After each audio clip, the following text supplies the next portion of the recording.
Everybody, welcome to Tuesday. The S&P 500 was up 1.23% today. A really good day, actually. The Nasdaq was up 1.4. The small cap stocks were up 1.9%.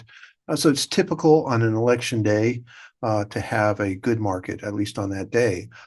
Nine of the last presidential election days, the market has been up, average of 0.8% on the S&P 500.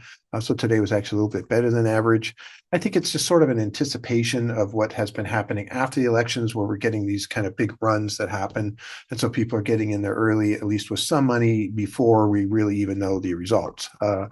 And we've seen that before, where you kind of have this Christmas, effect that used to happen. And now we're starting to see a lot more run in November. Again, once a pattern gets known, people start to try to get into it a little bit earlier, which is partly what's happening here as far as that goes. It was interesting to see, that the tech stocks kind of led the way.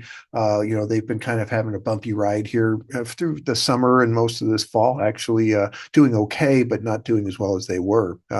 Magnificent Seven indicator today, the seven stocks was up 1.8%. So again, a good run for them. NVIDIA became the largest company in the world today, passing up Apple, which isn't too surprising. They've been on such a tear, and Apple's doing well, but not like NVIDIA, at least in terms of the stock, performance as far as that goes. So good day. This is didn't get to new all-time high, but not that far away from it.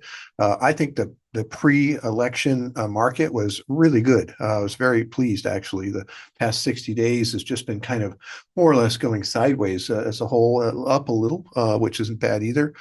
So that's a good thing. Gives us some platform to launch off of, get to a new all-time high. We'll have a new, setting of support below that if we can do that after the election here.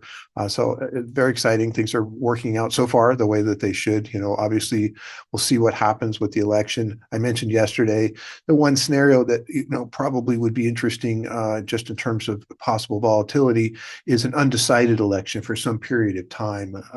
Some expectation for time is already built in. Like I said, it took some time back, the last election, about a week, I think, to declare a winner on some of these situations. So, going forward here, if we have a normal, 1 week window, we're probably fine. But obviously, something really dragged out like we had in 2000. I'm not sure the market would be very excited about that. So, hopefully this election is decisive one way or another, and we move on with ourselves and talk about something else. That'd be kind of nice. So anyway, that's what's happening today. Looking forward to, kind of getting through this, getting back to talking about, the real drivers. The Federal Reserve will be Thursday. It'll be really interesting to see what happens with them. Should be lowering rates by 1/4 point. And then, of course, we've got earnings still coming through. And eventually, the very end of earnings season really is NVIDIA's earnings, which is always a much anticipated event now because they're the company to really be watching. So anyway, look forward to seeing you tomorrow. Thank you very much.